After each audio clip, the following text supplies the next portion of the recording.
So hello everyone, कैसे हैं आप लोग। आशा करता हूँ आप सभी लोग ठीक होंगे। तो गाइज आज हम बात करने वाले हैं कि ब्लड की कमी के लक्षण क्या क्या हैं, ब्लड की कमी से होने वाली बीमारियाँ क्या क्या हैं और किस तरीके से हम ब्लड को बढ़ा सकते हैं। तो तीनों चीज़ हम जानेंगे कि ब्लड कम होने के लक्षण क्या हैं, ब्लड की कमी से होने वाली बीमारियाँ क्या हैं और ब्लड को किस तरीके से हम बढ़ा सकते हैं, वो भी नेचुरली तरीके से अपने खान पान को बदल कर।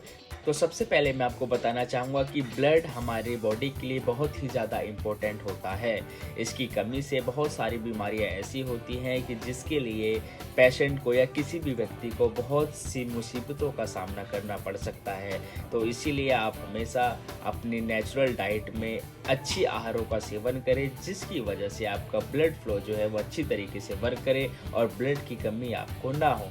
तो जानते हैं कि ब्लड की कमी के होने वाले लक्षण क्या क्या है। तो बात करते हैं सबसे पहले संकेत की जो हमारी बॉडी हमें बताती है जब हमारा ब्लड कम होता है। तो सबसे पहली निशानी जो होती है वो होती है सिर के दर्द का होना। यदि बार बार किसी व्यक्ति के सर में दर्द होता है, कभी आधे सर में, कभी बार बार, कभी चक्कर से आना, तो कहीं ना कहीं कहा जा सकता है कि वह ब्लड की कमी की वजह से हो सकता है। अब हम बात करते हैं ब्लड कम होने के नेक्स्ट लक्षण की। तो नेक्स्ट लक्षण होता है सांस का फूलना। यदि किसी पेशेंट की सांस बार बार फूलती है, बहुत ज़्यादा फूलती है, तो कहीं ना कहीं ये ब्लड की कमी की वजह से हो सकता है। अगला संकेत जो ब्लड कमी होने की वजह से होती है वो होती है चक्कर आना, घबराहट होना। यदि किसी पेशेंट को चिड़चिड़ापन रहता है, घबराहटपन होती है, तो ये कहीं ना कहीं देखा गया है कि वो ब्लड की कमी की वजह से होता है। यदि बार बार किसी को चक्कर आ रहे हैं, घबराहट हो रही है, तो उसे अपने ब्लड की टेस्ट जरूर करवाना चाहिए। ब्लड का टेस्ट करवाने से हमें पता चल जाएगा कि हमारी बॉडी में हीमोग्लोबिन कहीं कम तो नहीं है, क्योंकि कहीं ना कहीं ये ब्लड की कमी से घबराहट, चक्कर आने की शिकायत हो सकती है। तो अब हम बात करते हैं नेक्स्ट निशानी की जो ब्लड कम होने की वजह से होती है। तो वो होती है थकान का महसूस होना।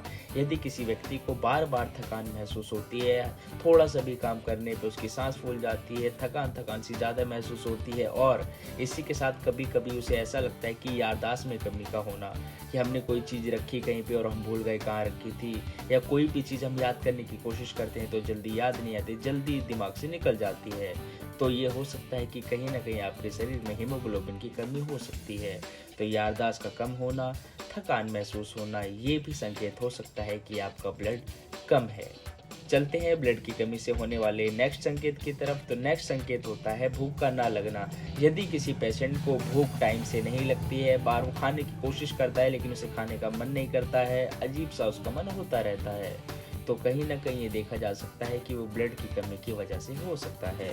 इसी के साथ साथ आँखों में और नाखून में सफ़ेदपन का होना, पीलेपन का होना, ये भी बहुत ज़रूरी निशानी होती है कि आपके शरीर में ब्लड की बहुत ज़्यादा कमी हो गई है। जी हाँ, यदि किसी पेशेंट के नाखून में, आँखों में पीलापन या सफ़ेदपन होता है तो ये कहीं ना कहीं बहुत बड़ा संकेत होता है ब्लड की कमी का।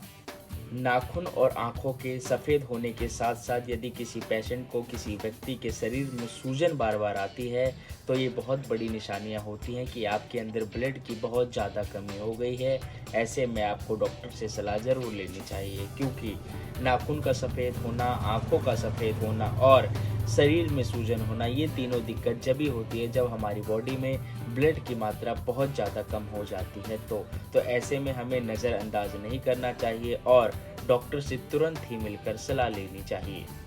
ऐसी स्थिति में सबसे पहले हमें डॉक्टर से मिलकर ब्लड की जांच जरूर करवानी चाहिए, जिसमें हमारा हीमोग्लोबिन का पता चलता है कि हमारी बॉडी में हीमोग्लोबिन कितना बन रहा है। यदि हमारे शरीर में हीमोग्लोबिन कम होता है तो इसमें हमें कोई घबराने वाली बात नहीं होती है, नॉर्मल मेडिसिन लेके भी हम इसे ठीक कर सकते हैं। तो आइए चलते हैं, मैं आपको बताता हूँ कि कौन सी मेडिसिन आप लें जिससे आपका जो हीमोग्लोबिन कम है वो जल्द से जल्द बढ़ सके, वो भी नेचुरली तरीके से और इसी के साथ साथ कुछ मेडिसिन से। तो आइए जानते हैं। तो सबसे पहले हम जानते हैं कि घर पे रह के हम घरों की चीज़ों का सेवन करके किस तरीके से हम ब्लड को बढ़ा सकते हैं। तो सबसे पहली चीज़ जो होती है जो ब्लड बढ़ाती है वो होता है गाजर। जी हाँ दोस्तों, गाजर का यूज़ करने से हमारी बॉडी में हीमोग्लोबिन की मात्रा को पूरा किया जा सकता है।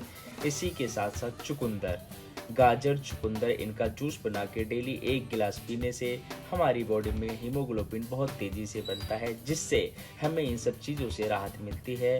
जितने भी लक्षण मैंने बताए हैं इनमें बहुत ही ज़्यादा रिलीफ आपको मिलेगा। इसी के साथ साथ हम यूज़ कर सकते हैं खजूर को। जी हाँ दोस्तों, खजूर हमारी बॉडी के लिए बहुत ही ज़्यादा फ़ायदेमंद होता है। खजूर खाने से हम हीमोग्लोबिन की अच्छी मात्रा को बना सकते हैं। तो नेक्स्ट चीज़ हमारी आती है अनार। जी हाँ दोस्तों, अनार का यूज़ करने से जिस किसी व्यक्ति के शरीर में हीमोग्लोबिन की मात्रा कम होती है उसे बहुत ही अच्छी तरीके से बढ़ाया जा सकता है। इन्हीं सब चीज़ों के साथ साथ हमें ड्राई फ्रूट का भी प्रयोग करना चाहिए, जैसे कि काजू, बादाम, अखरोट, अंजीर। इन चीज़ों का सेवन हमें करना है कि जिससे हमें अच्छी मात्रा में फॉलिक एसिड, विटामिन, मिनरल सभी चीज़ मिलेगी, जो कि हमारे हीमोग्लोबिन के साथ साथ हमारी बॉडी में होने वाली कमजोरी को दूर करेगी। तो अभी तक हमने जाना कि ब्लड की कमी से होने वाली बीमारियां क्या क्या हैं, उनको पहचानने के लक्षण क्या क्या हैं और इसी के साथ साथ ब्लड को बढ़ाने वाले फूड क्या क्या हैं। अब हम बात करते हैं मोस्ट इम्पॉर्टेंट चीज़ की, कि जो है मेडिसिन। तो ब्लड बढ़ाने के लिए सबसे पहली सिरप आती है डेक्सोरेंज। जी हाँ, सिरप डेक्सोरेंज का प्रयोग करके हम बहुत ही आसान तरीके से अपने ब्लड की होने वाली कमी को पूरा कर सकते हैं। तो डेक्सोरेंज की सिरप लाने के बाद 10 से 20 ml डेली हमें सुबह और शाम इसका यूज़ करना चाहिए, लेकिन इससे हमारी एज अकॉर्डिंग सबसे पहले मैटर करती है।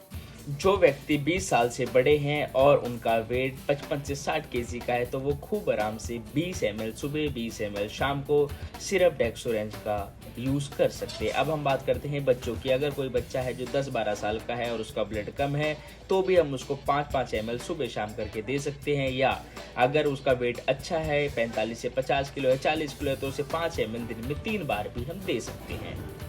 नेक्स्ट सिरप हमारी होती है आर्बिटोन। जी हाँ, आर्बिटोन भी बेस्ट सिरप है हीमोग्लोबिन को बढ़ाने के लिए। तो आप मुझसे कमेंट में या ऐसे मत पूछना कि आपने डेक्सोरेंज भी सिरप बताई, आर्बिटोन भी बताई, तो अच्छी कौन सी है। अच्छी दोनों है। मैंने दोनों सिरप आपको इसलिए बताई है कि आपके एरिया के अकॉर्डिंग जो सिरप जल्दी मिल जाए आप उसका यूज़ कर सकते हैं। जो व्यक्ति हैं जो सिरप का यूज़ नहीं कर सकते हैं, वो चाहते हैं कि कोई गोली या कैप्सूल आए जिसे मैं आसानी से खा सकूं, तो उनके लिए भी समाधान होता है। सिरप डेक्सोरेंज जो आती है उसी के कैप्सूल फॉर्म में भी कैप्सूल आता है, तो हम कैप्सूल का प्रयोग कर सकते हैं, वो भी बेस्ट है। तो हमने जाना कि ब्लड की कमी के होने वाले लक्षण क्या क्या हैं, इनसे होने वाली बीमारियां क्या क्या हैं और इन्हें तेज़ी से बढ़ाने के लिए फूड और मेडिसिन क्या क्या है।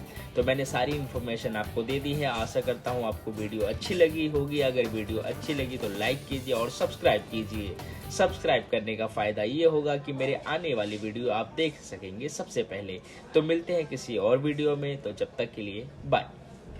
अगर तुम लोग नए हो तो सब्सक्राइब करो, वो जो लाल वाला बटन है उसके साथ स्कैम करो या फिर महफिल जमाओ, मुझे नहीं पता, बस क्लिक हो जाना चाहिए। अब मैं भी जा रहा हूं, मुझे पार्क में स्टंट्स मारने जाना है।